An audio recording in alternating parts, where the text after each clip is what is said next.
Is this going to be the year you stop making excuses? I can't, I'm too old, I'm too young, I'm too fat, I'm too thin. I can't, right? I can't. I hear this all the time, all the reasons that you can't do something. Don't tell me you can't. Don't give me excuses. What's the reason you've given yourself why you can't be successful and you can't be better? There are people out here that could be more successful, but you have thought your way into a depression. You have thought your way into gravitating and moving into the direction of anything and anybody that's negative. Everything about your life that you've decided that you've wanted for yourself is so negative, but yet you're expecting to produce positive results. And it doesn't stop if you don't make it stop. So recognize the excuses are not valid. They aren't. They're trumped up. They're conjured up. They're fabricated. They're lies. And how do you stop the lies? You stop the lies with the truth. And the truth is, you have time. You have the skill. You have the knowledge and the support and the willpower and the discipline to get it done. A lot of you are trying to find inspiration and motivation with a depressed mindset. You're depressed because you're not doing it with yourself. You don't find inspiration by not living in the grip of life. You need to live in the grip of life to find inspiration.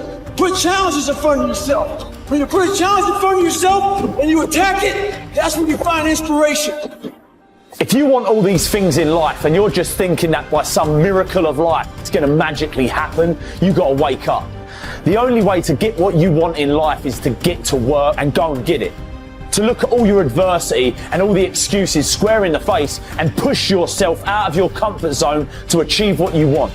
I'm not going to allow things that I have no control over to control me. The only way to go about doing the work is get raw and get intense, get angry and aggressive, and make it happen for yourself. These test days, guys, these are the days that test your qualities. They test your characters. They test who you think you are. They test your fortitude. They test your endurance, your discipline, your grit, your dedication, your determination, your mental toughness, your character. Everyone wants to feel like a winner. And feeling like a winner requires that you win. You get the feeling of the winner by completing a task 100. When you do this repeatedly, eventually you develop the habit of completing the tasks that you begin. When this habit of task completion locks in, your life will begin to improve in ways that you cannot today imagine. In psychology, the reverse is always true. The incomplete action is a major source of stress and anxiety. In fact, much of the unhappiness that people experience is because they have not been able to discipline themselves to follow through and complete an important task or responsibility. If you have ever had a major assignment that you have been putting off, you know what I am referring to. The longer you wait to get started on an assignment and the closer the deadline approaches, the greater stress you experience. It can start to keep you up at night and affect your personality. But when you finally launch into the task and push it through to completion, you feel a great sense of relief and well-being. It is almost as if nature rewards you for everything that you do that is positive and life-enhancing. At the same time, nature penalizes you with stress and dissatisfaction when you fail to do the things that move you toward the goals and results that are important to you. Pick something, right? Pick something, a nameable goal, and then try to implement it. And what'll happen is you'll learn a lot by trying to implement it. And one of the things you might learn is what a slightly better goal might be. You know, because if you try something diligently and you succeed or you fail, you're going to learn from the effort expended in the detailed implementation of the goal. It's going to inform you. It'll also transform you physiologically. It does that at a very basic level, neurophysiological level. You will be slightly different as a consequence of the attempt. And what that'll mean is that the next goal you pick will be a little more suited to you.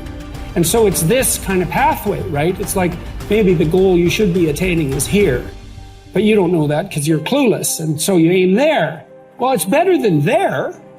And it's not nothing. It's not cessation of movement. And, you know, if you're supposed to go there and you go here, but you walk diligently towards it, you're a little closer once you get to here than you were here.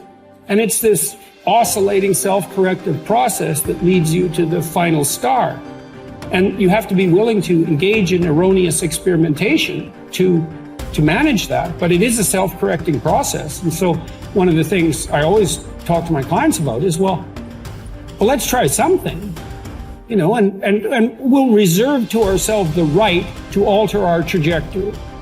And then I would use as a corrective there, because you might say, well, how do you know when you're not just giving up, right? Instead of thinking maybe you need a different goal. And I would say, well, you can, if you're really concerned about your proclivity for self-deception, you can enter into a contract with yourself that you won't replace any goal you've set with a goal that's easier. And so you can switch your goal, but it has to be a little harder so that you check yourself against that tendency to withdraw and avoid and be self-deceptive. And that works like a charm. And if you do that with some degree of diligence, your goals will get better and more attainable, and you'll get happier too, because you don't experience happiness except in relationship to a goal. And that's really worth knowing.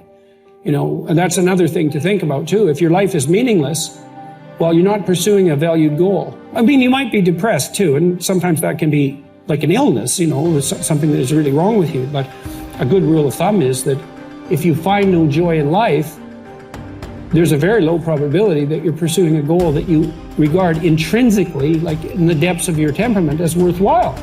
And that's technically true, because we do in fact experience most of the positive emotion, let's say, that's associated with emotions like joy. We experience that in relationship to a goal. So, well, then you want to find a goal that regulates your negative emotion and that brings you a certain amount of positive emotion and that expands your competence as you pursue it. And you will experience that as meaningful. That's really what meaning signals. Meaning signals you're doing all those things. You say, well, that's not real. It's like, don't listen to the semantic chatterbox so much, right? There's levels of you that are far wiser than that. And you can watch what happens to you instead of noticing what you think. The way that you develop courage and confidence is with knowledge and skill.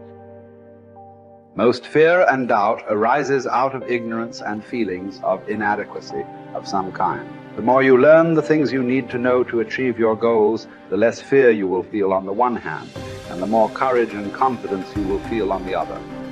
Think about learning to drive for the first time. You were probably extremely tense and nervous and made a lot of mistakes. You may have driven erratically and been a danger to yourself and others. But over time, as you mastered the knowledge and skills of driving, you became better and better and better, and your confidence increased. Today, you can quite comfortably get into your car and drive across the country with no fear or worry at all. You are so competent at driving that you can do it well without even thinking about it. The same principles apply to any skills you need to learn to achieve any goal you can set for yourself. There's some times where the mind gets overwhelmed and you cannot slow it down. But by these certain tools I developed, by not allowing your mind to get away from the moment. You have to think about the exact moment that you're in. But I saw when I was younger, the moment became too big. When it became too big, I spazzed out and I would quit. But now I don't think about even like an hour from now, I'll be eating. I don't even go there. Because then your mind, no, we must embrace this, because now you have to be a leader in this moment. It's not about you just getting through it. I had 5 guys, and 6 including me, in my boat crew. Now I was the boat crew leader. So now another trick is this. If you don't think about yourself, there's no pain. Which can also lead to pain later on in your life. But in these moments when you're struggling, if you are a true leader and you're worried about your men or women beside you, your mind doesn't care how cold you are anymore. Your mind's only worried about taking care of the men and women beside you. So I started realizing, man, if I take care of these cats to my left and my right in the worst moments, My mind is no longer thinking about, you're miserable, David Goggins. Get the hell out of here. You're thinking about, how was John? How was Andy? How was Sam? How was Pete? How you guys doing? You're not thinking about me. So there's so many things you can do to get outside your own head to then allow your body to just be like, hey, we're just a machine. But you have to let your mind be able to process all these different tactics to do that. Take a different vantage point in life.